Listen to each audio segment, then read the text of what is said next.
Yohanes Pembaptis bukan orang yang gagal. Matius pasal 11 ayat 1-14. Setelah Yesus selesai berpesan kepada ke-12 muridnya, pergilah ia dari sana untuk mengajar dan memberitakan Injil di dalam kota-kota mereka.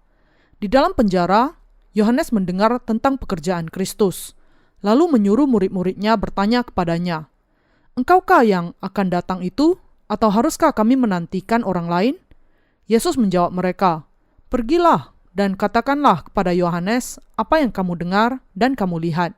Orang buta melihat, orang lumpuh berjalan, orang kusta menjadi tahir, orang tuli mendengar, orang mati dibangkitkan, dan kepada orang miskin diberitakan kabar baik. Dan berbahagialah orang yang tidak menjadi kecewa dan menolak aku." Setelah murid-murid Yohanes pergi, mulailah Yesus berbicara kepada orang banyak itu tentang Yohanes. "Untuk apakah kamu pergi ke padang gurun, melihat bulu yang digoyangkan angin kian kemari? Atau untuk apakah kamu pergi, melihat orang yang berpakaian halus? Orang yang berpakaian halus itu tempatnya di istana raja. Jadi, untuk apakah kamu pergi, melihat nabi? Benar, dan aku berkata kepadamu, bahkan lebih daripada nabi, karena tentang dia ada tertulis, 'Lihatlah, aku menyuruh utusanku mendahului engkau. Ia akan mempersiapkan jalanmu di hadapanmu.' Aku berkata kepadamu, sesungguhnya di antara mereka yang dilahirkan oleh perempuan tidak pernah tampil seorang yang lebih besar daripada Yohanes Pembaptis, namun yang terkecil dalam kerajaan surga lebih besar daripadanya. Sejak tampilnya Yohanes Pembaptis hingga sekarang, kerajaan surga diserong dan orang yang menyerongnya mencoba menguasainya, sebab semua nabi dan kitab Taurat bernubuat hingga tampilnya Yohanes, dan jika kamu mau menerimanya, ialah Elia yang akan datang itu." Kita harus memahami pelayanan Yohanes Pembaptis. Sebenarnya, apakah pelayanan yang digenapi Yohanes Pembaptis sebelum Yesus? Banyak orang Kristen zaman ini yang tidak memahami Yohanes Pembaptis dengan baik, dan karena itu, mereka perlu memperhatikan dia secara lebih teliti untuk bisa mengenal dia dan pelayanannya dengan baik. Kita semua perlu memiliki pengenalan yang benar dan menghargai hubungan antara pelayanan Yesus dengan Yohanes Pembaptis. Dengan memiliki pemahaman yang benar akan hubungan ini, Anda perlu memiliki pengalaman langsung untuk menerima pengampunan dosa-dosa Anda dengan iman. Dalam bagian kitab suci hari ini, Yesus Kristus mengatakan kepada para murid Yohanes Pembaptis, "Pergilah dan katakanlah kepada Yohanes apa yang kamu dengar dan kamu lihat. Orang buta melihat, orang lumpuh berjalan, orang kusta menjadi tahir, orang tuli mendengar, orang mati dibangkitkan, dan kepada orang miskin diberitakan kabar baik." Memang, orang-orang buta yang bertemu dengan Yesus dicelikkan matanya. Orang-orang yang lumpuh bisa berdiri dan berjalan. Orang-orang yang kerasukan dibebaskan dari roh-roh jahat ketika mereka bertemu Yesus. Dan Injil surga diberitakan kepada mereka yang miskin secara rohani. Yang perlu kita pahami terlebih dahulu di sini adalah bahwa pelayanan Yesus termasuk juga karya mencelikkan orang buta. Pada zaman dan masa ini, dengan kata lain, Tuhan kita sudah memberikan Injil air dan roh kepada kita. Injil yang benar yang membuka mata orang-orang berdosa yang tersesat di dalam kegelapan. Sebelum bertemu Yesus Kristus, semua orang memiliki dosa di dalam hatinya dan buta secara rohani di hadapan Allah. Kita juga tidak mengenal kebenaran Injil air dan roh dan tidak sungguh-sungguh memahami siapa Yesus yang sebenarnya. Dan kita semua tidak menyadari dosa-dosa kita dan konsekuensi fatal akibat dosa-dosa tersebut. Dan kita tidak tertarik sama sekali dengan Injil air dan roh yang benar, kebenaran keselamatan yang telah diberikan Yesus kepada kita. Namun, banyak orang yang sekarang sudah mendengar firman Injil air dan roh dan menempatkan iman mereka kepada firman Injil ini. Mata rohani mereka sudah terbuka dan mereka menemukan kebenaran yang memampukan mereka untuk diselamatkan dari segala dosa mereka.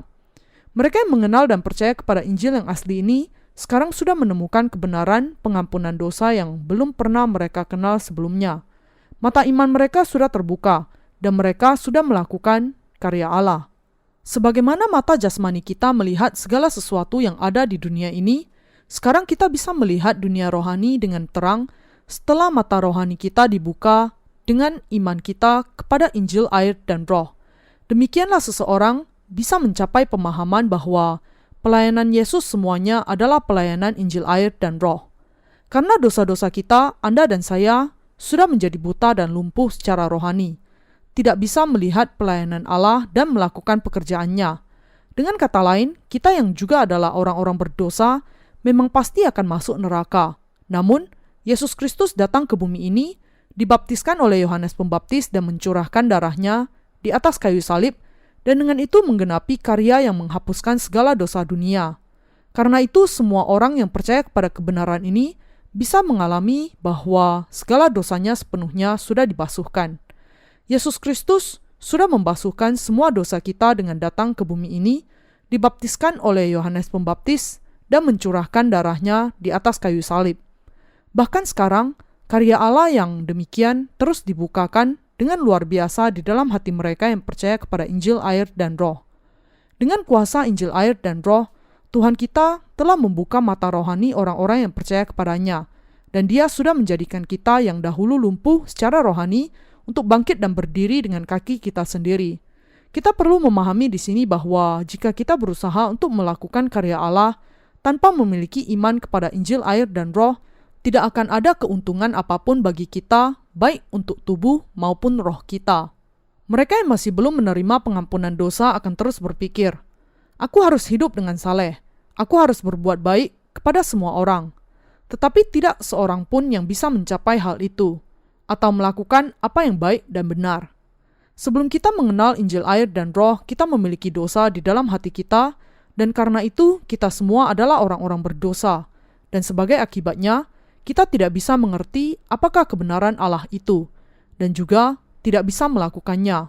Namun, karena Tuhan kita menerima segala dosa kita sekaligus melalui baptisannya, dan karena Dia menghapuskan segala dosa itu dengan darah yang dicurahkannya di atas kayu salib, ketika memikul dosa-dosa dunia, kita bisa diselamatkan dari segala dosa kita. Adalah karena Yesus Kristus sudah menyelamatkan kita dari segala dosa kita dengan kuasa Injil, air, dan Roh, sehingga kita bisa menjalani kehidupan sesuai dengan kehendak Allah. Kita sekarang bisa memampukan semua orang lain untuk juga merasakan kuasa Injil yang benar dan diselamatkan. Dengan memberikan kehidupan baru melalui kebenaran keselamatan kepada Anda dan saya yang dahulu lumpuh secara rohani, Yesus Kristus sudah memampukan kita untuk diselamatkan dari segala dosa dan kutuk kita. Yang dikatakan Yesus di sini bahwa orang kusta ditahirkan dan orang tuli mendengar, orang mati dibangkitkan, juga sekarang digenapi dalam keseluruhannya di dalam hati kita yang percaya kepada Injil, air, dan Roh. Sebelumnya, karena kita adalah orang-orang berdosa, kita juga adalah orang-orang yang sakit kusta secara rohani. Pada saat itu, hati kita jelas-jelas memiliki dosa, dan kita tidak bisa dibasuhkan dari segala dosa kita, kecuali kalau kita menempatkan iman kita kepada Injil, air, dan Roh yang benar ini. Tuhan kita juga mengatakan bahwa orang-orang tuli akan mendengar. Ketika kita masih orang-orang yang berdosa, kita tidak bisa memahami firman Allah meskipun kita mendengarnya. Tetapi sekarang, karena kita sudah mengenalkan kuasa Injil, air, dan Roh dengan cara meletakkan iman kita di dalamnya, kita bisa memahami firman Allah, menangkap maknanya yang sebenarnya, dan percaya dengan segenap hati. Semua manusia di seluruh dunia sekarang ini hidup di bawah kelaparan dan kehausan rohani. Mereka menderita karena ketulian dan kelumpuhan rohani mereka. Tetapi Tuhan masih memberikan kepada mereka kesempatan untuk disembuhkan sekaligus dengan memberikan kepada kita kesempatan untuk memberitakan Injil, air, dan Roh kepada mereka. Kita harus mengasihani mereka. Kita perlu mengingat bahwa ketika kita tidak mengenal Injil keselamatan ini, Injil, air, dan Roh, kita tidak memiliki kepuasan apapun, dan bahwa kita juga tidak bisa tidak hidup dengan segala dosa kita yang tetap ada di dalam hati kita. Kita jangan pernah lupa akan kasih karunia yang sudah menjadikan orang-orang berdosa menjadi orang-orang benar. Dengan demikian, yang dikatakan oleh Tuhan kepada para murid Yohanes Pembaptis tentang keajaiban yang dilakukannya, yang sungguh-sungguh dilakukannya, adalah dengan tujuan untuk membuat mereka memahami bahwa Yesus adalah Anak Allah, Juru Selamat dan Mesias yang akan datang. Beberapa orang mungkin mengatakan bahwa ketika Yohanes Pembaptis dipenjarakan, dia dicobai dan kemudian dia mulai meragukan apakah Yesus itu memang Mesias yang akan datang. Dan inilah sebabnya dia kemudian mengutus murid-muridnya kepada Yesus. Tetapi sama sekali tidak demikian. Siapakah Yohanes Pembaptis? Dia adalah manusia yang terbesar dari antara yang dilahirkan oleh perempuan. Dia lebih besar bahkan dari antara semua hamba Allah yang lainnya. Dengan kata lain, bukan karena dia tidak percaya sehingga Yohanes Pembaptis mengutus para muridnya kepada Yesus untuk bertanya, "Apakah engkau itu dia yang akan datang?" Sebaliknya, dia sekarang sedang mendidik murid-muridnya supaya mereka bisa mengenal siapakah Yesus sebenarnya. Yohanes Pembaptis sudah tahu dan percaya bahwa Yesus adalah juru selamat dan anak Allah. Lebih lagi, dia sudah mendengar kesaksian dari Allah Bapa ketika dia membaptiskan Yesus Kristus di Sungai Yordan. Matius pasal 3 ayat 17. Dan dia sendiri juga sudah menjadi saksi yang memberikan kesaksian akan Yesus. Adalah karena beberapa muridnya tidak mengenal Yesus dengan benar sehingga Yohanes Pembaptis mengutus mereka kepada Yesus untuk bisa mengajar mereka bahwa Yesus Kristus memang adalah juru selamat yang akan datang. Bahkan setelah Yohanes Pembaptis tahu bahwa Yesus Kristus adalah Mesias yang akan datang, dia berusaha untuk mengundurkan diri dari pelayanan dan mengutus para muridnya kepada Tuhan.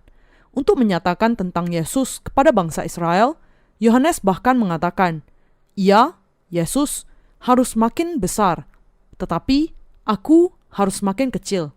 Yohanes pasal 3 ayat 30. Sebagai contoh, Andreas saudara Simon Petrus dulunya adalah murid Yohanes, tetapi kemudian mengikuti Tuhan setelah mendengar kesaksian dari Yohanes tentang Yesus. Yohanes pasal 1 ayat 40. Namun, para pengkritik Yohanes Pembaptis di zaman ini mengatakan berbagai hal yang tidak masuk akal, bahkan ketika mereka tidak sungguh-sungguh mengenal dia dengan mengatakan, Yohanes Pembaptis adalah orang yang gagal. Dia jatuh ke dalam pencobaan dan tidak bisa percaya kepada Yesus. Imannya runtuh ketika dia dipenjarakan. Tetapi rekan seiman yang terkasih, Anda jangan sampai meragukan iman Yohanes Pembaptis. Yohanes Pembaptis dan Yesus memiliki tugas masing-masing yang harus mereka genapi bersama di dalam pemeliharaan Allah Bapa. Tugas itu adalah untuk membaptis dan menerima baptisan, pelayanan yang harus dilakukan untuk menggenapi kebenaran Allah. Inilah sebabnya Yesus dan Yohanes Pembaptis saling memberikan kesaksian tentang pelayanan masing-masing. Matius pasal 11 ayat 7-9 menegaskan, setelah murid-murid Yohanes pergi, mulailah Yesus berbicara kepada orang banyak itu tentang Yohanes. Untuk apakah kamu pergi ke padang gurun, melihat buluh yang digoyangkan, angin kian kemari? Atau untuk apakah kamu pergi, melihat orang yang berpakaian halus? Orang yang berpakaian halus itu tempatnya di istana raja. Jadi, untuk apakah kamu pergi, melihat nabi? Benar, dan aku berkata kepadamu, bahkan lebih daripada nabi. Yesus mengatakan di sini, untuk apakah kamu pergi ke padang gurun? Untuk melihat nabi? Kalau demikian, kamu benar sekali. Aku mengatakan bahwa Yohanes Pembaptis itu lebih daripada nabi. Yesus kemudian menjelaskan tentang Yohanes Pembaptis dengan menunjuk kepada Maleaki pasal 3 ayat 1 di dalam kitab suci. Matius pasal 11 ayat 10 adalah bagian yang dikutip dari Maleaki pasal 3 ayat 1. Di sana, Yesus mengatakan, karena tentang dia ada tertulis, lihatlah, aku menyuruh utusanku mendahului engkau. Ia akan mempersiapkan jalanmu di hadapanmu. Menunjuk kepada bagian yang tertulis di dalam Maleaki pasal 3 ayat 1, dengan kata lain, Yesus sendiri bersaksi bahwa Yohanes Pembaptis adalah utusan Allah yang akan diutus sebelum Yesus sendiri. Siapakah utusan Allah yang tertulis di dalam Maleaki pasal 3 ayat 1? Tidak lain dari Yohanes Pembaptis sendiri. Maleaki pasal 4 ayat 5-6 juga menunjuk kepada utusan yang ada di dalam Maleaki pasal 3 ayat 1. Aku akan mengutus nabi. Yang tidak lain menunjuk kepada Yohanes Pembaptis. Di dalam Matius pasal 11 ayat 11, Yesus mengatakan, Aku berkata kepadamu, sesungguhnya di antara mereka yang dilahirkan oleh perempuan tidak pernah tampil seorang yang lebih besar daripada Yohanes Pembaptis. Namun, yang terkecil dalam kerajaan surga lebih besar daripadanya. Mengapa Tuhan kita mengatakan demikian kepada kita? Mengapa dia mengatakan bahwa Yohanes Pembaptis adalah yang terbesar di antara yang dilahirkan perempuan? Yesus mengatakan di sini bahwa Yohanes Pembaptis adalah utusan Allah yang dinubuatkan di dalam perjanjian lama dan bahwa dia adalah wakil dari manusia. Bagian ini dilanjutkan dengan perkataan sulit lainnya. Namun, yang terkecil dalam kerajaan surga lebih besar daripadanya. Banyak guru-guru palsu yang menganggap Yohanes Pembaptis sebagai orang yang gagal berdasarkan perkataan ini. Mereka mengatakan, karena Yohanes meragukan Yesus sebagai Mesias, dia kemudian dinilai demikian oleh Tuhan. Ini sama sekali tidak masuk akal. Namun, yang sesungguhnya dikatakan Yesus di sini adalah bahwa meskipun Yohanes Pembaptis adalah wakil manusia secara rohani, namun dia hanyalah manusia biasa yang tidak bisa dibandingkan dengan mereka yang sudah menjadi anak-anak Allah sendiri. Dengan kata lain, meskipun Yohanes Pembaptis adalah wakil dari umat manusia di dalam daging, dia tetap tidak bisa dibandingkan dengan orang-orang yang dilahirkan kembali. Sebenarnya Yohanes adalah yang terbesar dari sudut pandang manusia. Dia dilahirkan sebagai seorang nazir dan menjalani kehidupan asketis di padang gurun dengan memakan belalang dan madu hutan. Dari sudut pandang kebenaran manusia, dia pastilah yang paling besar. Tetapi, kebenaran manusia ini sama sekali tidak ada gunanya jika dibandingkan dengan kebenaran Allah yang diberikan kepada semua orang yang bisa masuk ke dalam kerajaan Allah dengan iman. Dan karena mereka yang sudah menjadi umat di dalam kerajaan surga dengan percaya kepada Injil, air, dan Roh, memang sudah menerima kebenaran Allah, mereka lebih besar dibandingkan dengan siapapun yang hanya mengandalkan kebenarannya sendiri.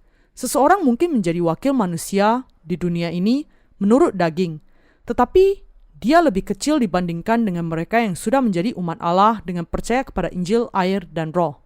Karena itu, ketika Yesus mengatakan, sejak tampilnya Yohanes Pembaptis hingga sekarang, kerajaan surga diserong dan orang yang menyerongnya mencoba menguasainya. Dia mengatakan demikian karena Yohanes Pembaptis sudah membaptiskan dia sekaligus dan dengan itu menanggungkan dosa-dosa dunia kepadanya. Dengan demikian, Yohanes Pembaptis menjadi imam besar dan nabi terakhir dari Perjanjian Lama dan pelayanannya berakhir ketika dia membaptiskan Yesus dan memberikan kesaksian tentang dia. Yesus mengatakan kepada kita dengan kata lain bahwa segala sesuatu di dalam Perjanjian Lama berakhir dengan tampilnya dia sendiri dan tampilnya Yohanes Pembaptis dan dengan pelayanan Yohanes yang membaptiskan Yesus. Dengan istilah lain, sejak Yohanes Pembaptis dan Yesus datang ke dunia ini, semua kebenaran Allah digenapi. Adalah karena Yesus datang ke dunia ini dan dibaptiskan oleh Yohanes, sehingga zaman Perjanjian Baru dibuka sejak itu. Zaman Perjanjian Baru ini adalah zaman Injil kuasa. Dan ini adalah zaman di mana semua orang yang percaya kepada Injil, air, dan Roh ini bisa menerima pengampunan dosa dan menjadi anak Allah sendiri. Ketika zaman Perjanjian Lama hanya berlangsung sampai hari kedatangan Yohanes Pembaptis, ketika Yesus Kristus datang ke bumi ini, menanggung segala dosa manusia dengan baptisannya, mencurahkan darahnya dan mengampuni segala dosa kita, dengan itu pintu surga sudah terbuka lebar bagi semua orang yang percaya kepada kebenaran ini. Saat Yesus menanggung segala dosa semua manusia di atas bumi ini dengan dibaptiskan, zaman Perjanjian Baru kemudian dimulai. Semua firman nubuatan di dalam Perjanjian Lama digenapi melalui Yohanes Pembaptis dan Yesus Kristus. Yesus Kristus menerima segala dosa manusia sekaligus dengan dibaptiskan oleh Yohanes Pembaptis, mencurahkan darahnya di atas kayu salib, dan dengan itu sudah menghapuskan segala dosa dunia ini. Inilah sebabnya Tuhan kita mengatakan bahwa sejak zaman Yohanes Pembaptis sampai sekarang ini, kerajaan sorga diserong. Adalah karena Yesus menerima dosa-dosa dunia dengan menerima baptisannya dari Yohanes Pembaptis, sehingga barang siapa yang percaya kepada kebenaran ini, sekarang bisa masuk ke surga dengan iman. Dengan kata lain, adalah karena Yohanes Pembaptis menanggungkan dosa-dosa manusia kepada Yesus melalui baptisan ini, sehingga Yesus menanggung segala dosa dunia sekali untuk selamanya.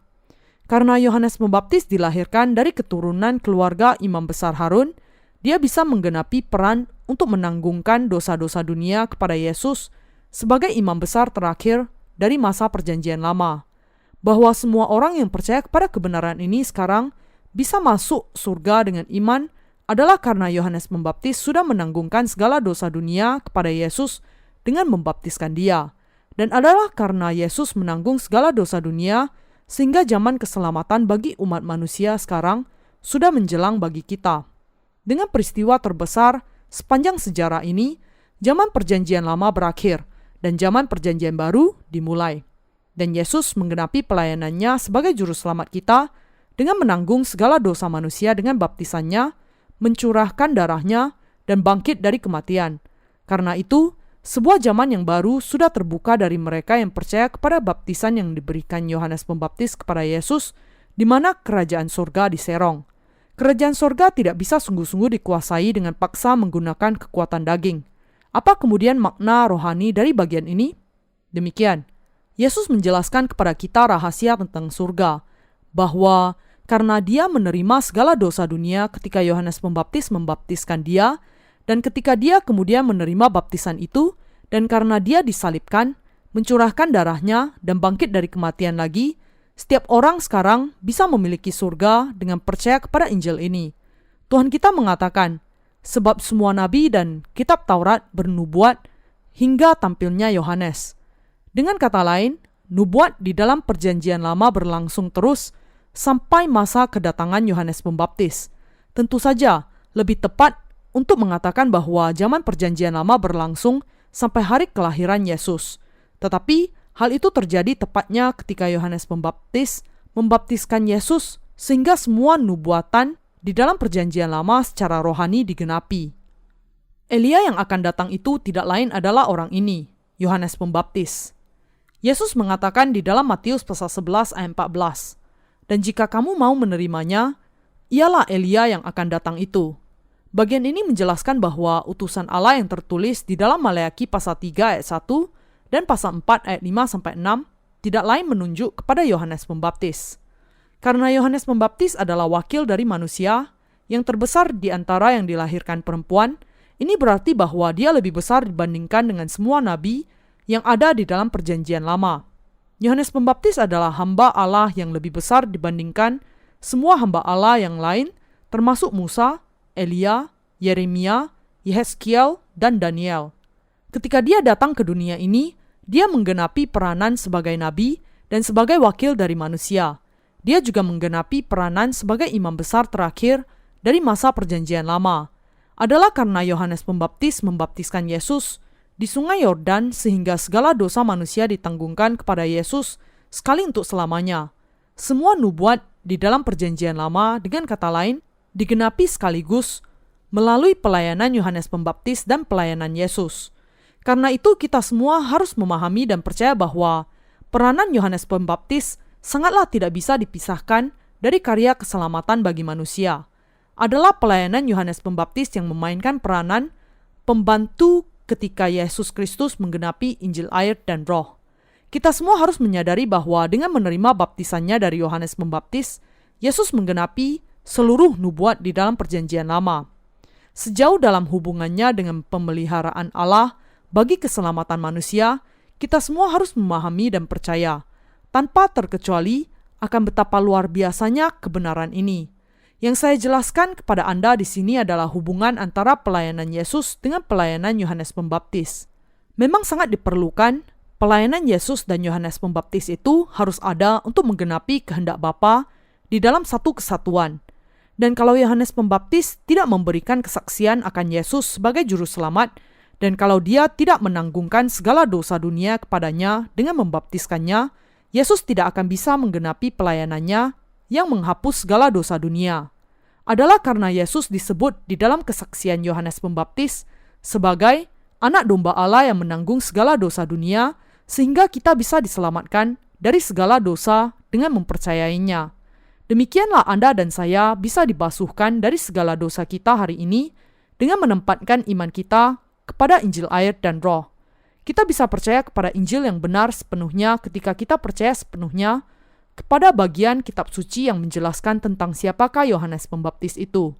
Untuk melakukannya, kita harus membuka Alkitab pada Maleakhi pasal 3 ayat 1, menegaskan kebenaran ayat ini dengan mata kita sendiri, dan kemudian percaya bahwa utusan Allah ini tidak lain dari Yohanes Pembaptis sendiri. Hanya setelah itu, kita juga bisa dengan yakin berkhotbah dan menjelaskan peranan Yohanes Pembaptis dan Yesus ketika kita memberikan kesaksian akan kuasa Injil air dan Roh kepada semua manusia.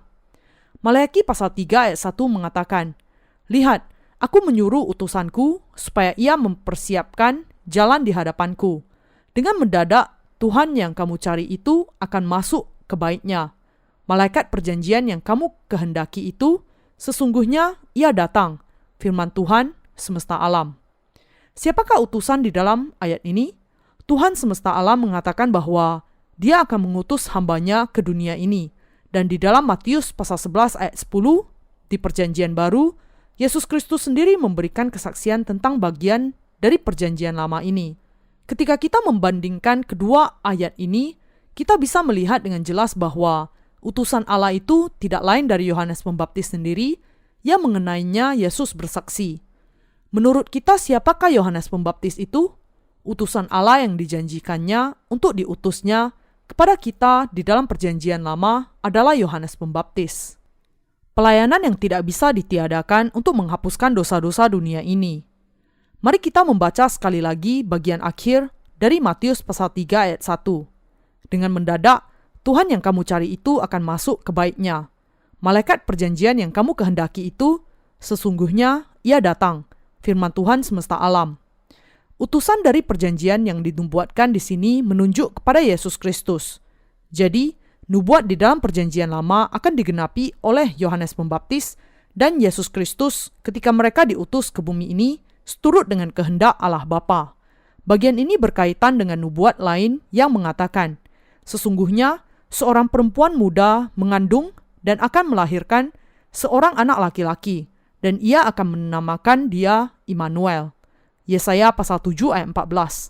Di bagian lain di dalam Yesaya pasal 53 ayat 5 ada tertulis, tetapi dia tertikam oleh karena pemberontakan kita, dia diremukkan oleh karena kejahatan kita. Ganjaran yang mendatangkan keselamatan bagi kita ditimpakan kepadanya, dan oleh bilur-bilurnya kita menjadi sembuh. Ini menjelaskan bahwa Yesus Kristus, anak Allah yang dinubuatkan di dalam Perjanjian Lama, akan datang ke bumi ini untuk menghapuskan segala dosa manusia menjadi seputih salju. Allah meneruskan dengan mengatakan di dalam Maleakhi pasal 3 ayat 2-3, siapakah yang dapat tahan akan hari kedatangannya? Dan siapakah yang dapat tetap berdiri apabila ia menampakkan diri? Sebab ia seperti api tukang pemurni logam dan seperti sabun tukang penatu. Ia akan duduk seperti orang yang memurnikan dan mentahirkan perak, dan ia mentahirkan orang Lewi, menyucikan mereka seperti emas dan seperti perak, supaya mereka menjadi orang-orang yang mempersembahkan korban yang benar kepada Tuhan. Sebagaimana Tuhan sudah berjanji kepada kita dengan bagian ini, ia akan mentahirkan orang Lewi dan memurnikan mereka seperti memurnikan emas dan perak, supaya mereka menjadi orang-orang yang mempersembahkan korban dalam kebenaran kepada Tuhan. Firman janji ini telah sebenarnya digenapi sekarang. Di dalam Perjanjian Baru, ketika Yesus Kristus menanggung segala dosa dunia ini dengan dibaptiskan oleh Yohanes Pembaptis dan mencurahkan darahnya, dia menggenapkan keselamatan kita dari segala dosa kita. Bagian ini berbicara tentang kuasa pengampunan dosa manusia yang sesungguhnya digenapi Yesus Kristus dengan dibaptis oleh Yohanes dan mencurahkan darahnya. Allah mengatakan di dalam Maleakhi pasal 3 ayat 2, siapakah yang dapat tahan akan hari kedatangannya, dan siapakah yang dapat tetap berdiri apabila ia menampakkan diri? Sebab ia seperti api tukang pemurni logam dan seperti sabun tukang penatu. Siapa yang bisa melawan Yesus Kristus ketika dia datang ke bumi ini? Siapa yang bisa mencegah dia menggenapi pelayanannya yang mengampuni segala dosa manusia dengan datang ke bumi ini, dibaptiskan oleh Yohanes dan mencurahkan darahnya? Suatu saat orang-orang menangkap Yesus dan berusaha untuk membunuh dia dengan mendorongnya ke jurang. Tetapi dia meninggalkan mereka dengan penuh kehormatan dari tengah-tengah mereka. Lukas pasal 4 ayat 28-30. Kita harus mengenal dia sebagai Allah yang maha mulia. Tuhan kita menanggung dosa-dosa kita sekaligus dengan Injil, air, dan Roh, menghapuskan semuanya dengan kuasa Injil ini melalui penyalibannya, dan akan datang kembali untuk membawa mereka yang percaya kepada hal ini. Siapa di antara orang-orang yang tidak percaya kemudian yang mungkin bisa berdiri di hadapan Allah di hari penghakiman? Ada tertulis, siapakah yang dapat tetap berdiri apabila ia menampakkan diri? Hanya orang-orang yang sudah menerima pengampunan dosa-dosa mereka dengan percaya kepada Injil, air, dan Roh yang bisa berdiri di hadapannya. Tidak ada orang lain yang dapat berdiri di hadapannya. Kalau kita berdiri di hadapan Yesus Kristus saat ini, ketika kita masih memiliki dosa, kita akan dibinasakan. Maleakhi pasal 3 ayat 2 mengatakan, sebab ia seperti api tukang pemurni logam dan seperti sabun tukang penatu. Siapakah ia di sini? Itu menunjuk kepada Yesus Kristus, satu-satunya juru selamat yang sudah menghapuskan segala dosa manusia, seperti tukang pemurni logam dan tukang penatu. Bagian ini menubuatkan, dengan kata lain, bahwa Yesus Kristus akan membasuh dosa-dosa manusia dengan dibaptiskan, dan bahwa Dia akan membasuh hati semua manusia dengan curahan darahnya. Rekan seiman yang terkasih, ketika Tuhan kita datang ke bumi ini, Dia menanggung segala dosa manusia sekaligus dengan menerima baptisan dari Yohanes Pembaptis, dan Dia membawa dosa-dosa dunia ini ke kayu salib, disalibkan, mati di atas kayu salib, bangkit kembali dari kematian, dan dengan itu sudah menyelamatkan kita dari dosa-dosa dunia dan penghukuman mereka. Demikianlah caranya Yesus Kristus sudah menghapuskan dosa-dosa semua manusia. Yesus adalah juru selamat yang sudah sekaligus menghapuskan segala dosa semua orang yang percaya kepada Allah, seperti sabun tukang penatu. Sama seperti pakaian kita dengan sempurna dibersihkan ketika dicuci dengan sabun, semua orang yang percaya kepada kuasa Injil air dan Roh bisa membasuh segala dosanya, dan dia bisa diselamatkan dari segala penghukuman dosanya. Semua orang yang percaya kepada Injil air dan Roh akan diampuni dari segala dosa mereka sampai sempurna. Namun meski demikian, orang Kristen yang tidak terhitung banyaknya masih memiliki dosa di dalam hati mereka, meskipun mereka mengaku percaya kepada Yesus Kristus sebagai juru selamat mereka, karena mereka tidak mengenal kuasa Injil air dan Roh. Tidak semua bibit emas di dunia ini adalah emas murni. Untuk menjadikan semuanya menjadi 100% emas murni, semuanya harus dibakar terlebih dahulu. Untuk itu, bibit emas ditempatkan di perapian dan dipanaskan dengan api yang menyala-nyala. Ketika bibit emas itu kemudian sepenuhnya mencair, semua kotoran akan mengambang di atas. Hanya ketika semua kotoran dan campuran itu dibuang dengan cara yang benar sajalah, kemudian bibit emas akan menjadi emas murni. Kalau belum dibuang, maka itu bukanlah emas murni. Demikian juga, seperti bibit emas melalui proses pembakaran yang menghilangkan segala kotoran adalah karena Yesus Kristus menanggung segala dosa dunia dengan dibaptiskan oleh Yohanes dan mencurahkan darahnya sehingga segala dosa dunia sepenuhnya dihapuskan. Adalah dengan percaya kepada Injil air dan Roh inilah kita semua bisa dibasuhkan dari dosa-dosa kita. Maleakhi pasal 3 ayat 3 melanjutkan dengan mengatakan, Ia akan duduk seperti orang yang memurnikan dan mentahirkan perak, dan ia mentahirkan orang Lewi, menyucikan mereka seperti emas dan seperti perak, supaya mereka menjadi orang-orang yang mempersembahkan korban yang benar kepada Tuhan. Di sini dikatakan bahwa Tuhan sudah mentahirkan orang Lewi dari dosa-dosa mereka. Secara rohani, orang Lewi di sini menunjuk kepada orang-orang kudus yang percaya kepada Injil air dan Roh. Orang-orang Israel terdiri dari 12 suku. Yakub memiliki 12 anak, dan keturunan ke-12 anak itulah yang kemudian menjadi 12 suku Israel. Di antara semua suku ini, keturunan Lewi secara khusus dipilih untuk melayani Allah sebagai imam-imam yang sepenuhnya menyerahkan diri untuk pelayanan di kemah suci. Jadi, hanya keturunan Lewi inilah yang bisa menjadi imam di hadapan Allah, dan Allah terlebih dahulu mentahirkan mereka melalui tata cara korban di dalam kemah suci. Demikian juga, di zaman ini juga, Allah telah memampukan orang-orang yang percaya kepadanya untuk melayani Dia dengan terlebih dahulu menghapuskan segala dosa di dalam hati mereka dengan kuasa Injil air dan Roh, seperti emas dimurnikan dan pakaian dibasuh dengan sabun untuk menjadikannya putih bersih. Allah mengatakan di dalam Maleakhi pasal 3 ayat 3, supaya mereka menjadi orang-orang yang mempersembahkan korban yang benar kepada Tuhan. Tuhan kita datang ke bumi ini, dan dengan keikutsertaan Yohanes Pembaptis, Dia menerima dosa-dosa kita dengan dibaptiskan, mencurahkan darahnya, dan dengan itu sudah menghapuskan semuanya. Yohanes Pembaptis menanggungkan segala dosa manusia kepada Yesus, sekaligus dengan membaptiskan Dia. Dan Yesus Kristus, dengan menerima dosa-dosa ini sekaligus, dengan menerima baptisan dari Yohanes Pembaptis, mati di atas kayu salib dan bangkit kembali dari kematian, sudah dengan sempurna membasuhkan segala dosa manusia. Semua manusia di dunia ini yang percaya kepada Allah dan kuasa Injil air dan Roh ini, meski dia memiliki kekurangan ataupun tidak, bisa sepenuhnya diampuni dari segala dosanya dengan kuasa baptisan dan curahan darah Tuhan kita. Karena Yesus dibaptiskan dan mencurahkan darahnya bagi kita, Dia bisa membasuhkan segala dosa kita sampai sempurna. Dengan dibaptiskan oleh Yohanes dan mencurahkan darahnya, Yesus sudah membasuhkan segala dosa manusia sampai seperti baru dibawa ke penatu. Tuhan kita sudah membasuhkan segala dosa kita menjadi seputih salju, sama seperti pakaian yang dicuci dengan sabun. Tuhan kita dengan kata lain sudah membasuhkan segala dosa kita sekaligus dengan Injil, air, dan Roh. Tuhan kita datang ke bumi ini dan menanggung dosa-dosa kita dengan dibaptiskan oleh Yohanes Pembaptis. Percaya demikian bukan berarti menganggap Yohanes Pembaptis sebagai juru selamat yang lain bagi kita.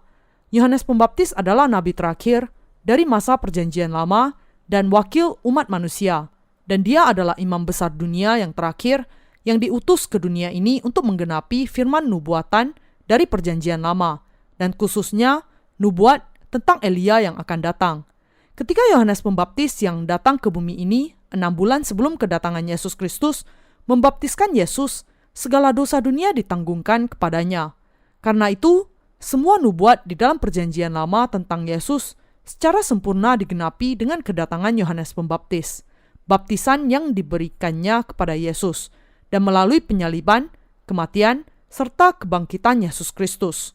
Ketika Yesus datang ke bumi ini, dia secara sempurna menghapuskan segala dosa manusia dengan menerima semuanya melalui baptisannya, dengan menanggung dosa-dosa dunia, mati di atas kayu salib, dan bangkit kembali dari kematian. Yesus sudah menjadi juru selamat kita yang sempurna. Sekarang, semua orang yang percaya kepada kebenaran ini bisa diselamatkan dari segala dosanya. Dan dengan menjadi juru selamat kita, Yesus menggenapi kehendak Allah secara sempurna. Kita semua harus mengetahui kebenaran bahwa melalui peranan Yohanes Pembaptislah, Yesus menanggung dosa-dosa dunia. Kita semua harus memahami betapa sangat diperlukannya peranan pelayanan Yohanes Pembaptis dan Yesus bagi pengampunan dosa kita, dan kita harus percaya kepada hal ini. Lebih lagi, kita juga perlu memahami dan percaya bahwa adalah untuk menghapuskan segala dosa manusia, maka Yesus dibaptiskan oleh Yohanes Pembaptis. Kita harus percaya bahwa adalah karena Yesus dibaptiskan oleh Yohanes Pembaptis, sehingga dia mencurahkan darahnya di atas kayu salib, dan dengan itu membasuh segala dosa kita. Di dalam Injil, air, dan Roh ada penggenapan nubuatan di dalam Perjanjian Lama, dan pemeliharaan keselamatan yang menggenapi seluruh kehendak Allah Bapa itu ditemukan. Injil, air, dan Roh mencatat mengenai peranan Yohanes Pembaptis yang mutlak diperlukan, dan Injil ini mewujudkan kebenaran bahwa melalui peranan Yohanes Pembaptis ini, Yesus menggenapi seluruh firman di dalam Perjanjian Lama, dan dengan itu sudah menjadi, sekali untuk selamanya, juru selamat yang sempurna bagi semua orang yang mempercayainya. Bersama dengan peranan Yohanes Pembaptis ini, dengan kata lain, Yesus Kristus menggenapi seluruh janji di dalam Perjanjian Lama. Kita harus percaya bahwa Yesus dengan dibaptiskan sudah membasuh segala dosa dunia secara sempurna dan sepenuhnya membasuh dosa-dosa manusia menjadi seputih salju. Rekan seiman yang terkasih, apakah Anda percaya kepada hal ini? Apakah Anda percaya bahwa Yesus Kristus sudah menghapuskan segala dosa dunia kita dengan dibaptiskan dan mencurahkan darahnya? Yesus memang sudah menerima segala dosa manusia dan membasuhkan semuanya dengan menerima baptisannya dari Yohanes Pembaptis. Dengan baptisan ini, Yesus menerima segala dosa dunia ini, tanpa meninggalkan satu pun, membasuh semuanya dan kemudian menanggung hukuman untuk segala dosa itu. Ketika Yesus datang ke bumi ini, dia tidak bekerja sendirian saja, tetapi untuk menanggung dosa-dosa dunia bagi penggenapan seluruh firman di dalam Perjanjian Lama, dia menerima baptisan dari Yohanes Pembaptis, imam besar dunia ini. Dengan menerima baptisan ini, dia menggenapkan seluruh nubuatan, pendamaian di dalam Perjanjian Lama dengan tubuhnya sendiri. Adalah dengan dibaptiskan untuk menerima segala dosa manusia, mencurahkan darahnya, dan bangkit dari kematianlah Yesus untuk selamanya membasuh segala dosa kita sekaligus. Inilah Injil, air, dan Roh itu. Dengan Injil, air, dan Roh ini, Yesus sudah menghapuskan segala dosa semua orang yang sungguh-sungguh percaya sampai bersih. Melalui baptisannya, Yesus menerima segala dosa dunia tanpa ada kecualinya sama sekali, memikul semuanya di kayu salib, dan mencurahkan darahnya sampai mati untuk menanggung hukuman bagi dosa-dosa ini, bangkit dari kematian, dan dengan itu sudah membasuh segala dosa kita menjadi seputih salju sekaligus. Apakah Anda percaya kepada hal ini? Di dalam Matius pasal 11, Ketika Yohanes Pembaptis mengutus para muridnya kepada Yesus, dia menjawab pertanyaan mereka dan kemudian mengutus mereka kembali kepada Yohanes. Lalu mengatakan kepada orang banyak yang mengikuti dia, "Untuk apakah kamu pergi ke padang gurun, melihat bulu yang digoyangkan, angin kian kemari? Atau untuk apakah kamu pergi, melihat orang yang berpakaian halus?" Orang yang berpakaian halus itu tempatnya di istana raja. Jadi, untuk apakah kamu pergi, melihat nabi?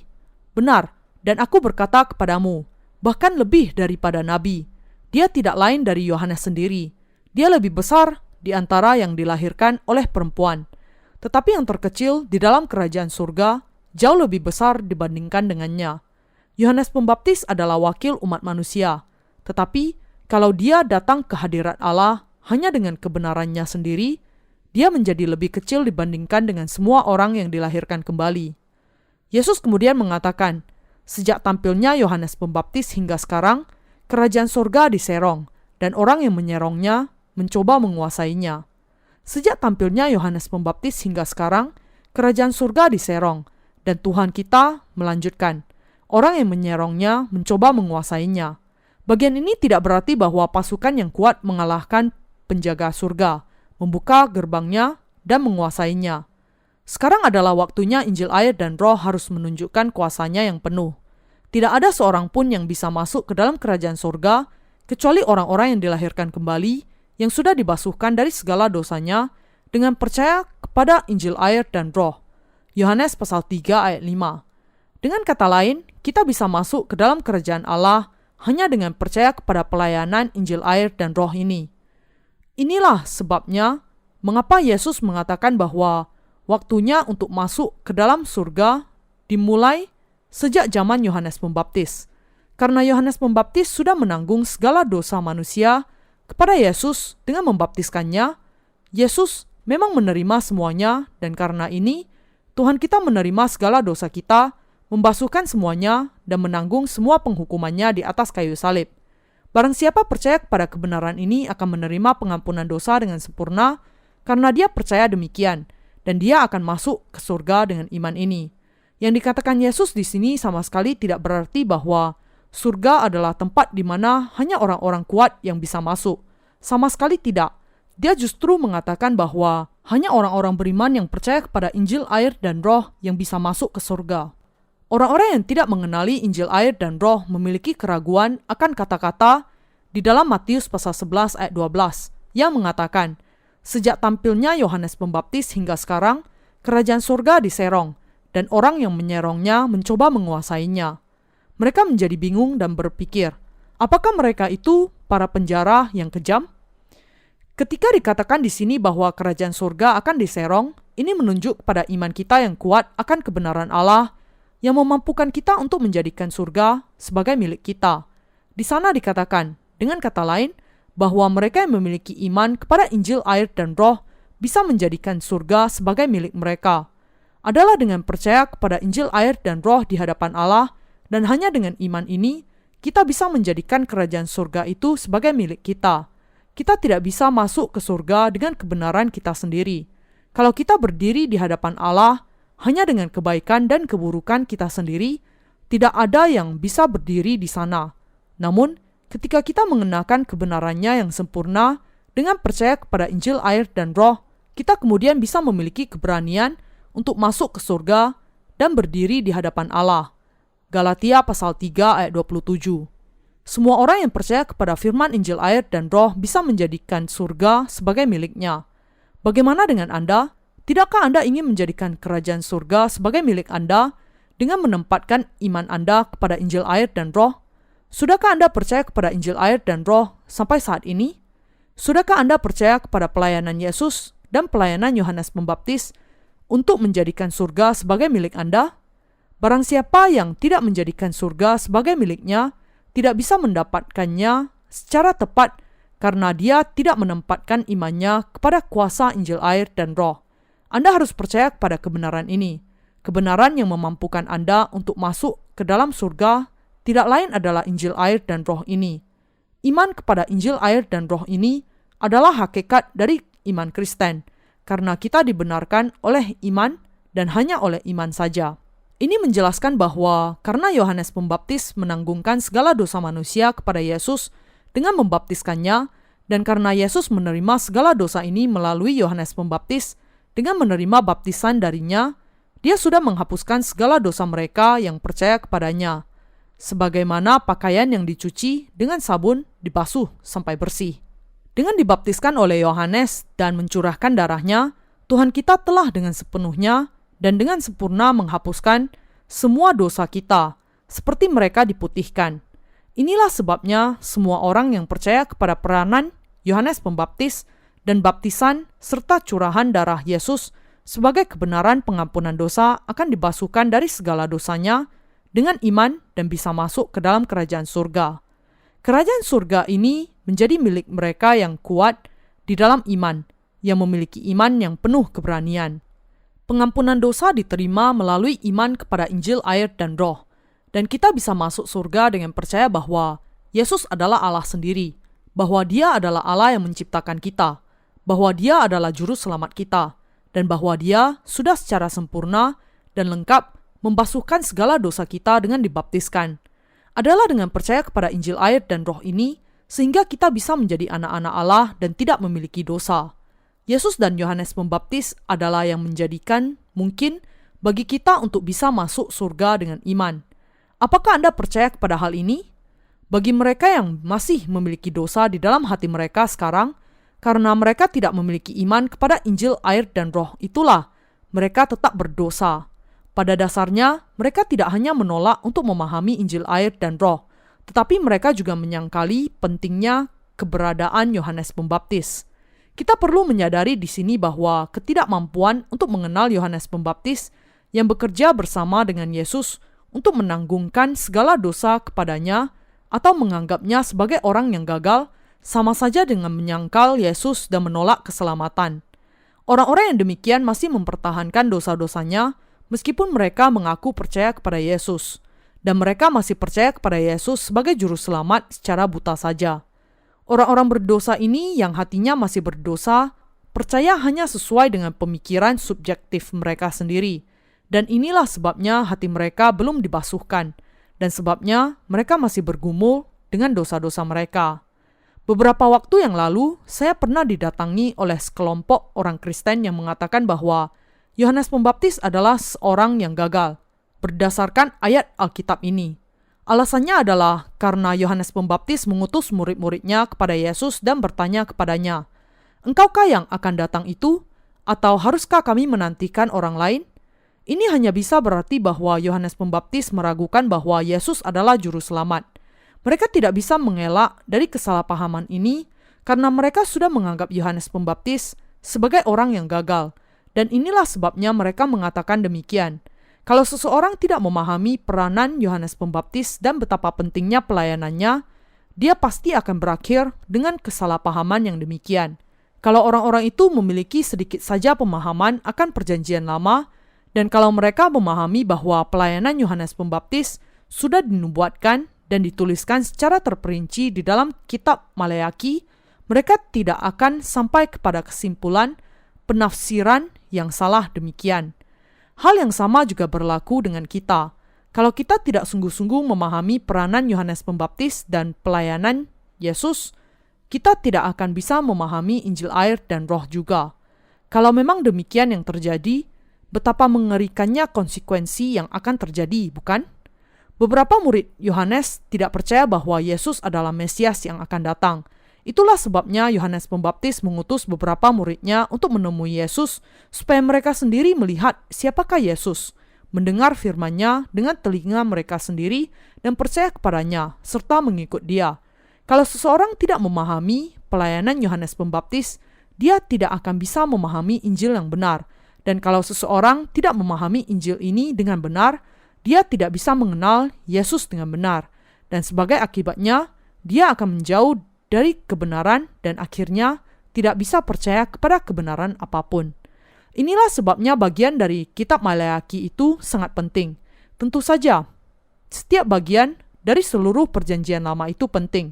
Tetapi kitab Maleaki memiliki kepentingan yang khusus, karena di sana dinubuatkan tentang kedatangan Yesus dan kedatangan Yohanes Pembaptis.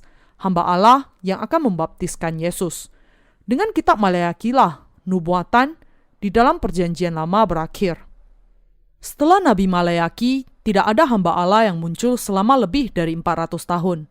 Setelah kesenyapan inilah kemudian Yohanes Pembaptis muncul.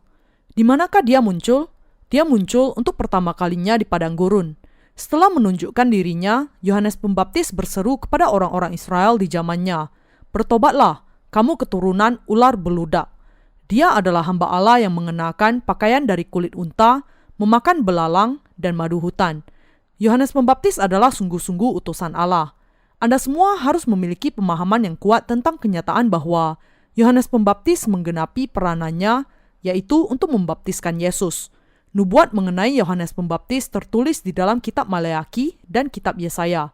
Dengan mengutip Yesaya pasal 40 ayat 3, Matius pasal 3 ayat 3 mengatakan, "Sesungguhnya dialah yang dimaksudkan Nabi Yesaya ketika ia berkata, ada suara orang yang berseru-seru di padang gurun, persiapkanlah jalan untuk Tuhan, luruskanlah jalan baginya." Sebagaimana yang telah kita lihat di dalam nubuat ini, ada tertulis bahwa Yohanes Pembaptis akan datang ke bumi ini, dan bahwa dia dan Yesus Kristus akan bersama-sama menghapuskan dosa-dosa dunia ini. Tuhan kita mengatakan di dalam kitab Maleakhi bahwa dia akan mentahirkan orang Lewi. Ini berarti bahwa dia akan sepenuhnya dan secara sempurna menghapuskan segala dosa mereka yang percaya kepada pelayanan Injil air dan roh. Tuhan kita menubuatkan dengan kata lain bahwa demikianlah caranya dia akan membuat kita memberikan persembahan kebenaran kepada Allah, dan bahwa dia akan membuat kita mengambil dan menerima iman kita. Iman kepada kebenaran bahwa Allah sudah membasuhkan segala dosa kita sebagai korban persembahan kita kepadanya. Yesus sendiri mengatakan di dalam Matius pasal 11 ayat 13, "Sebab semua nabi dan kitab Taurat bernubuat hingga tampilnya Yohanes." Nubuat di dalam perjanjian lama berlangsung sampai peranan Yohanes Pembaptis digenapi. Perjanjian lama menubuatkan tentang bagaimana Yesus akan datang ke bumi ini dan bagaimana dia akan menanggung atas dosa-dosa kita. Dan masa perjanjian lama ini berlangsung sampai kedatangan Yohanes Pembaptis. Ketika Yohanes Pembaptis membaptiskan Yesus dan Yesus menerima baptisan ini, dia menerima segala dosa manusia dan dengan itu sudah menyelamatkan kita dari dosa-dosa kita. Ketika Yesus sungguh-sungguh menanggung segala dosa kita untuk menggenapi seluruh nubuat di dalam perjanjian lama, perjanjian baru mulai terbuka. Karena itu, hanya ketika kita percaya kepada baik perjanjian lama maupun perjanjian baru sajalah seseorang bisa diselamatkan. Yesus melanjutkan dengan mengatakan di dalam ayat 14, "Dan jika kamu mau menerimanya, ialah Elia yang akan datang itu." Nabi Elia yang kedatangannya dinubuatkan di dalam kitab Maleakhi tidak lain dari Yohanes Pembaptis sendiri. Tidak ada keraguan lagi, dan sudah sangat jelas sekali bahwa kita harus bersukacita ketika menerima firman nubuatan ini. Firman penggenapan dari nubuatan ini ke dalam hati kita. Beberapa orang mungkin berpikir, di manakah Elia ini secara jelas dituliskan di dalam nubuatan perjanjian lama? Mari kita membuka Maleakhi pasal 4 ayat 5-6 untuk mendapatkan jawabannya. "Sesungguhnya aku akan mengutus Nabi Elia kepadamu menjelang datangnya hari Tuhan yang besar dan dahsyat itu. Maka ia akan membuat hati bapa-bapa berbalik kepada anak-anaknya dan hati anak-anak kepada bapa-bapanya, supaya jangan aku datang memukul bumi sehingga musnah." Maleakhi pasal 4 ayat 5-6. Ketika dikatakan di sini menjelang datangnya hari Tuhan yang besar dan dahsyat itu, artinya adalah menjelang kedatangan hari penghakiman. Jadi, Allah mengatakan di sini bahwa dia akan mengutus Elia ini menjelang datangnya hari penghakiman, dan di dalam Matius pasal 11 ayat 14 di sisi lain, Yesus mengatakan, "Dan jika kamu mau menerimanya, ialah Elia yang akan datang itu." Kedua bagian itu berbicara mengenai Elia yang sama. Siapakah ia yang dikatakan Yesus di sini? Tentu saja adalah Yohanes Pembaptis. Perjanjian lama sepenuhnya berbicara mengenai firman nubuat dan janji, dan perjanjian baru adalah mengenai penggenapan akan firman nubuat dan janji ini. Sebagaimana Allah sudah berjanji untuk mengutus Elia, Yohanes Pembaptis dilahirkan ke atas bumi 6 bulan sebelum Yesus lahir. Lebih lagi, dia juga lahir dengan karya pemeliharaan Allah yang luar biasa. Yohanes tidak dilahirkan dalam sembarang keluarga saja, tetapi dia lahir di dalam keluarga imam besar. Ayahnya Zakaria adalah keturunan Imam Harun. Lukas pasal 1 ayat 5. Ini berarti bahwa Yohanes Pembaptis sendiri termasuk ke dalam kaum Harun, sang imam besar. Tuhan kita adalah Allah yang sepenuhnya menggenapkan semua yang dijanjikannya kepada para hambanya dengan tepat seperti janjinya dan sesuai dengan kesetiaannya. Dia memulai karya keselamatannya dengan kelahiran Yohanes Pembaptis sebagaimana yang sudah dijanjikannya di dalam perjanjian lama. Di dalam kitab Imamat, di dalam perjanjian lama, Allah sudah berjanji kepada bangsa Israel bahwa Dia akan mengampuni dosa-dosa mereka ketika imam besar menanggungkan dosa-dosa mereka kepada binatang korban dengan menumpangkan tangannya ke atas kepala binatang korban itu, menyembelihnya dan mengambil darahnya, mengoleskan darah itu di tanduk-tanduk mezbah korban bakaran dan mencurahkan sisanya ke tanah, membawa darahnya ke tempat Maha Kudus dari rumah Allah dan memercikkannya ke sisi timur dari tabut perjanjian. Imamat pasal 16. Allah sudah berjanji bahwa demikianlah Dia akan mengampuni segala dosa manusia. Tepat sesuai dengan nubuat ini, Yesus Kristus memang datang ke bumi ini, menerima dosa-dosa kita dengan dibaptiskan oleh Yohanes Pembaptis, dihukum bagi dosa-dosa kita dengan mati di atas kayu salib, dan dengan itu menghapuskan segala dosa kita sampai bersih. Dengan melakukan semua hal ini, Dia sudah menjadi juru selamat kita. Apa yang mau kamu lihat di padang gurun? Bulu yang digoyangkan angin? Orang yang berpakaian halus? Atau melihat nabi? Kamu benar kalau mau melihat seorang hamba Allah. Di padang gurun itu ada wakil umat manusia, dan di padang gurun itu kamu akan melihat Yohanes Pembaptis yang terbesar di antara semua manusia. Dia tidak lain adalah Elia itu. Aku sudah berjanji akan mengutus hambaku Elia, dan Elia itu adalah Yohanes Pembaptis. Yohanes Pembaptis itulah yang menggenapi peranan Elia. Yohanes adalah hamba Allah yang memampukan semua manusia untuk masuk ke dalam kerajaannya dengan mengumpulkan semuanya kepadaku dan bersaksi kepada mereka. Yesus Kristus adalah anak Allah, juru selamat yang menerima segala dosa manusia, mati di atas kayu salib, bangkit dari kematian, dan dengan itu sudah menyelamatkan manusia dari segala dosa mereka. Dia adalah Mesias itu. Ketika Yohanes Pembaptis datang ke bumi ini, dia menggenapi dua pelayanan penting. Dia menanggungkan dosa-dosa kita kepada Yesus Kristus, dan dia memberikan kesaksian akan juru selamat kita. Betapa hebatnya pelayanan ini, bukan? Melalui keterlibatan Yohanes Pembaptis, Yesus bisa menggenapi firman perjanjiannya. Sekarang kita bisa memahami bahwa adalah melalui Yohanes Pembaptis, Yesus Kristus menggenapi seluruh firman di dalam perjanjian lama, bahwa kesaksian Yohanes menegaskan tentang bagaimana Yesus bisa menggenapkan seluruh firman di dalam perjanjian lama, dan bahwa Allah sudah dengan benar menggenapkan keselamatan kita melalui pelayanan Yesus dan Yohanes Pembaptis. Melalui Yohanes Pembaptis, kita bisa menangkap bahwa Dia dan Yesus menggenapkan janji Allah. Apakah Anda percaya kepada hal ini? Inilah sebabnya ketika kita memberitakan Injil air dan Roh, kita tidak boleh meninggalkan peranan Yohanes Pembaptis. Kalau seseorang mengatakan bahwa Yohanes Pembaptis adalah orang yang gagal atau meremehkan kepentingannya, maka dia bukan hamba Allah dan juga bukan umatnya. Rekan seiman yang terkasih, dengan dibaptiskan dan mencurahkan darahnya, Yesus sudah menghapuskan segala dosa kita sampai bersih. Mungkin Anda semua memahami apa artinya mencuci pakaian dengan pemutih, khususnya kalau Anda perempuan. Ketika Anda melakukan binatu Anda, apa yang terjadi kalau Anda memakai pemutih untuk mencuci pakaian? Pakaian itu akan menjadi putih bersih.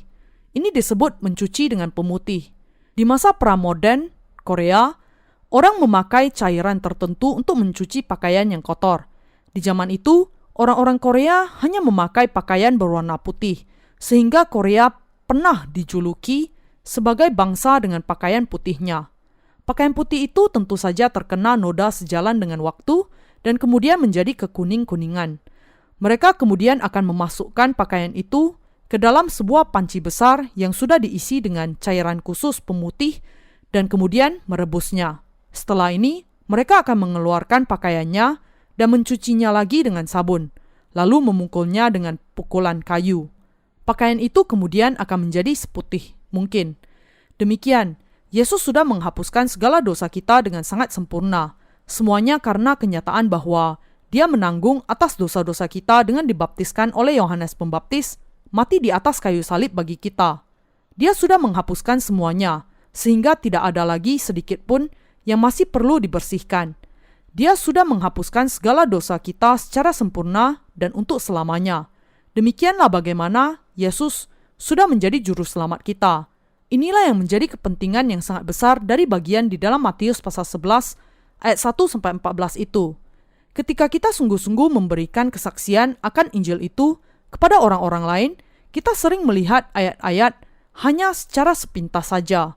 Tetapi saya yakin bahwa Anda harus memberikan penjelasan yang terperinci tentang bagian ini agar iman Anda semakin dikuatkan di dalam hati Anda.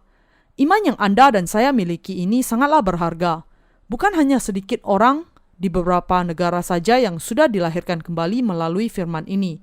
Ada banyak orang di seluruh dunia yang sudah menerima pengampunan dosa-dosa mereka dengan percaya kepada Injil air dan Roh. Semua orang ini dan kita juga sudah menerima pengampunan dosa dengan percaya kepada pelayanan Yohanes Pembaptis dan Yesus. Anda jangan pernah merasa malu akan iman ini. Sebaliknya, iman ini begitu mulia dan berharga sehingga kita bisa memberitakannya tanpa sedikit pun merasa ragu. Saya bisa mewartakan kebenaran ini kepada semua orang di seluruh dunia dengan keyakinan yang sangat tinggi. Saya bisa menyerukannya dengan keras kepada setiap pendeta dan teolog di seluruh dunia ini. Semua orang, siapapun juga dia, harus mengenal Injil air dan Roh dan mempercayainya. Kita yang dilahirkan kembali tidaklah sempurna di dalam daging kita, tetapi secara rohani, kita adalah orang-orang benar di dunia. Saya percaya kepada hal ini. Saya percaya bahwa iman kita adalah iman yang terbesar di dunia dan sama sekali tidak memiliki cacat. Saya yakin bahwa kita adalah orang-orang Lewi secara rohani, dan bahwa sebagaimana orang-orang Lewi sudah mentahirkan seluruh bangsa Israel dengan iman, kita yang adalah orang-orang benar sudah menjadi imam besar dan memberikan persembahan kebenaran kepada Allah untuk mentahirkan semua manusia di dunia ini dengan Injil air dan Roh.